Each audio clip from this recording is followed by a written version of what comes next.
Coach Mangini was off last week, but we still made him work. Wonder what that Sent means. over his full predictions, which ended, honestly, with the Lions winning the Super Bowl. We're not spoiler alert. We have a giant lion on set because of you. But now you get to explain all these because we had a lot of issues, and we tried to FaceTime you during the show. You were not available. I don't know how I missed the call. Take I'm us very through disappointed. the AFC. All right, let's take a look at my AFC group here. Are we going to bring them up on the screen? Or? I'm sure they will. Okay. Yeah. Well, I like Kansas City. First of all, I think that's a given.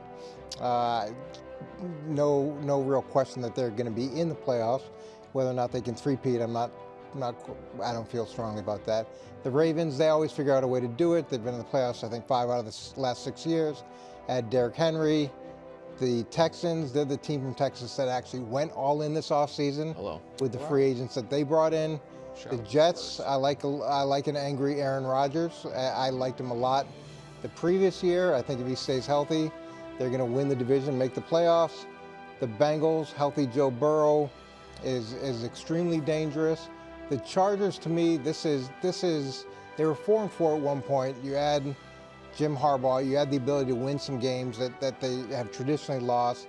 Hopefully we see what Justin Herbert's potential truly is, and a unique and difficult running game, which I think they'll have, and that'll get them to the playoffs. And then with Jacksonville. There you go, Coach. This was Way hard. to be. This was hard for me. Oh, it was this easy. Was very hard. You loved it. So last year they lose, 5 out of the last 6 games. The year before they'd won 7 out of the last 8. So it's been kind of 2 back-to-back years where they've either had long streaks of not being very good or long streaks of being very good. And I think this year the main difference is whether or not the Prince can control the turnovers, and I think he's going to be able to do that. And that'll give them the game or 2 that they need to get into the playoffs. All right, so, media ombudsman hat for a moment. Coach, excellent work overall in the AFC. Thanks. You have 4 teams that are new playoff teams, bolder than most would go. While you don't have any worst to first, you do have 2 worst place teams making it to the postseason, the Chargers and the Bengals, and you have some shockers and teams that are left out that we'll get to in a bit. So you're following a lot of the rules of Playoff Predictor, and I like that. Thank you, appreciate it. I am shocked, however, no problem. I'm shocked, however, that you are buying into the Jets. So much of what you believe in as a football coach, the Jets go against.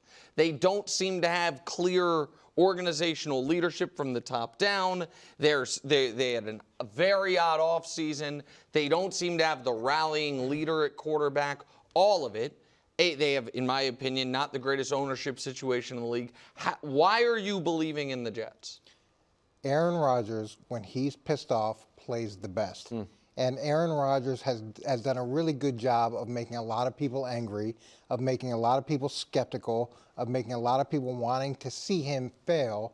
And that, to me, is when he's always achieved at the highest level. And I know we're a long way from when he was MVP, but it really isn't that. What was it, 3 years ago, 4 years ago? 3 years ago, he's MVP of the league. So if he gets anywhere close to where he was, let's say he gets to 70% of that season, it's still such better quarterback play than the Jets have had, and they've got a talented team. There's a ton of dysfunction, but him at 70% of his MVP season, which I don't think is a crazy prediction, is enough to win that division. I'm with you, Coach. Like I've always said, they won 7 games with the worst quarterback play in the league because of that defense. So I'm with you on the Jets, but I'm shocked at Buffalo not being there. Like, Sean McDermott is a great defensive coach, even throughout all their injuries. I think in the last 5 years, 4 of those, they've been in the top 10 defensively. 3 of them, they've been in the top 5 defensively. So they're very good defensively. And then I think last year when they took off was when they went away from Stephon Diggs. Now, Allen didn't put up huge numbers, but they ran the football more. And I think this year they're going to run it more. They're going to have the 2 tight ends, use them a lot, and have a little more ball control offense. So I have the Jets winning that division, but the Bills making the playoffs. So why are you apparently so down on the Bills? I'm not so down on the Bills, but last year was a struggle for them to get to the playoffs. And I give them a lot of credit for being as resilient as they were throughout the course of the season. But this offseason, it's not like they've reloaded with a ton of talent. They've moved on from a bunch of talent, especially in terms of guys who produced a significant amount of their receptions and hadn't replaced it. So now it's whether or not they can overcome all of those issues. And it's been such a noisy offseason, I don't think they can. Okay, Coach, we're going to move on to the NFC. We got a preview again on Friday. And there are some major upsets here that no one's going to be happy with. Can you walk us through your NFC predictions? Yeah, I like top. I like the Detroit Lions a lot, obviously, my Super Bowl pick. And I like their resilience. I like the way that they've bought into what the head coach believes in. And he's hard. He's a hard man, and they haven't rebelled against that. They've actually embraced that, and they've had continuity coordinators, so I like them a lot. San Francisco, that's more of a talent play, and I think Brock Purdy gives similar results or production to what he did last year, and all the interception things that we've been talking about in the preseason are a little overblown. Love Ayuk being able to stay on. Atlanta, I think that's Kirk Cousins, loaded offense, ton of number ones. He should be enough in a weak division to allow them to win it. Philly, look, I hated the way the season ended, but I really thought that's how the whole season was going to go. Super Bowl hangover, quarterback with a new contract. They did the most to me in that division of anybody to address their weaknesses. Okay, so that's why they got the edge. Caleb, with a loaded Bears roster, you've seen what he Loves Caleb, and he's afraid to say it. I don't. He loves him. I really like this team. He's done enough in the preseason to get you excited about what their potential is. So I see them going to the playoffs. Green Bay, to me, you couldn't have a better finish than they had last season. And this is an extremely young team, and typically young teams continue to mature and grow. Now we'll see whether or not Jordan Love, with new money, can be the guy that he was at the end of last season. But I'm banking that he can. And I would say Washington is probably the biggest reach, but terrible defensively last year. Yep. I think Dan Quinn doesn't fix all the problems, but fixes a lot of them. And then I think with Jaden Daniels, he could potentially be a C.J. Stroud type impact for them. And even if it's not at that same level, with growth on defense and significant improvement from the quarterback play, they have a chance to make it in a weak division. Wow. Three new Weak division. I agree with him on the weak division part. 3 new playoff teams, by the way. No worse first, but another time, 2 last place teams making the playoffs. So I like your boldness. I don't understand. What is the rationale for Philly being better than Dallas? Simple question. Well, where do you want to start? Tell me. So Dallas had a ton of players leave the team and replaced them with really nobody. So they were supposed to go all in, but there was no all in. Okay, their answer in the running game, we saw they brought Zeke back, and now Dalvin Cook. They didn't really address that. They've had nothing but turmoil this offseason. So they got CeeDee Lamb back. Great, that's done. But it's still, you've got a quarterback in the last year of his contract, a head coach who's on the last year of his contract, a defensive coordinator who's on a 1-year contract. Do you think the coaches and coordinators in Philly have great job security? Well, I don't really care what the contracts are. I think they have more than 1-year contract. But they might not even have 1 year. But Sirianni might have 4 games. What Philly did in the offseason is said, okay, these are our problem areas. We have problems in the secondary. They went and drafted and got free agents in the secondary. We don't like our situation from a coaching perspective.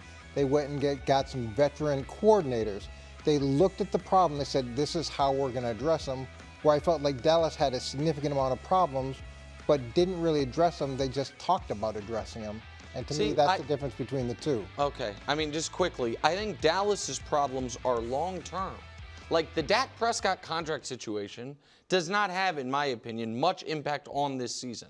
Micah Parsons' contract situation has no impact on this season. It just makes him more expensive down the road. CeeDee did get done. The Cowboys, much like the Eagles, used their first-round pick on a player they expect to help immediately. For the Cowboys, left tackle. For the Eagles, they used their first and second-round pick on defensive backs. And I like the players, but I think we have seen more first-round left tackles come in and be pretty good to excellent immediately than defensive backs. That's a tougher spot usually. There's Sauce did it, McDuffie did it. Some other guys have done it, and I understand that. The guys with Seattle.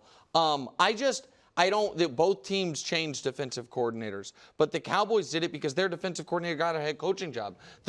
Eagles did it because they had to fire their coordinators. Like, I think there is just a lot of wish casting about the Eagles fixing their problems. Well, I didn't say that they necessarily had the right answer, but I like the fact that they actually went and tried to get an answer. They tried to fix those problems. And I'd say the other thing with a head coach on a one-year contract, a quarterback on a one-year contract, Micah not having a contract, if things get tough, if the season's not going great, there's definitely could be a pullback from some of those guys. For sure, but Micah could be like, well, I'm not going to get hurt before I get my big money contract. Dak could be the same way. If he's dinged up a little bit, I'm not necessarily going to play through it and put up a bunch of bad stats. If it's not going great, they may not be playing hard for the head coach because they know they're going to have a new head coach, in X amount of weeks. I'm with you in that. I don't think there's any way Philly really doesn't win this division. I mean, they look like the clear favorite in this to me. But what about the Rams? That was a surprise, and I think probably to most people that you don't have the Rams making a postseason. It wasn't that I didn't like the Rams. It was just you only get so many choices, and Rams were probably the next team on the list. Washington is a little bit of a projection and a little bit of a soft spot type thing, and every year there's a team like that every year that pops, and then based off Jaden and some progress defensively, I thought they had a chance to pop. Okay, small spoiler alert because there is a large lion on set. But you have the Lions winning the Super Bowl. Yeah, here's my feeling with the Lions is I didn't believe in the Lions, and I didn't think they should have had the opening game last season. And they go and they beat Kansas City. And the question was, could they figure out how to deal with success? And was what happened the previous season, all the success they had late, could they carry it over? Not only they carried over, but they carried over and shattered a bunch of things that had been hanging over their heads. Winning the division, a home playoff game, a second home playoff game, the highest winning percentage that they've had in years. And to me, again, that goes back to buying into what the head coach is selling and projecting. And that's a hard thing to do. He is demanding, he's hard, and most teams will be like, I don't want that. But instead of them doing that, they've said, no, not only do we want that, that's going to be our personality. And I feel like they're relatively underrated when we talk about who's going to win the Super Bowl. So it's not like they're going in with the crazy, crazy expectations. They're still kind of under the radar because Nick loves Caleb. Everybody loves Green Bay. Well, listen. Hold on. Wait. Go back to that. But Coach, also tell him who the MVP is, because that's what I have to respond to the fact that Coach is not the man that I knew once upon a time.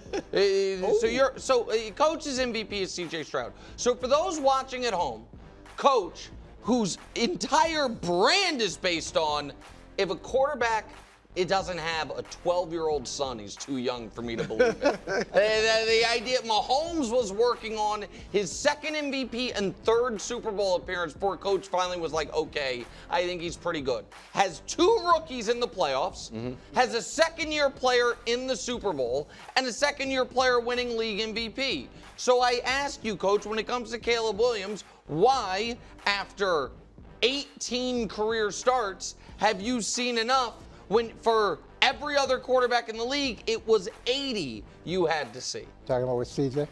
Did I say, I'm sorry, CJ. So here's my feeling is I hadn't seen an Ohio State quarterback come out and really play well, and I was extremely skeptical about CJ Stroud, and I was wrong. And I was dead wrong in terms of the way that he performed. And I think there were a lot of people in the league that questioned his overall ability to run a team.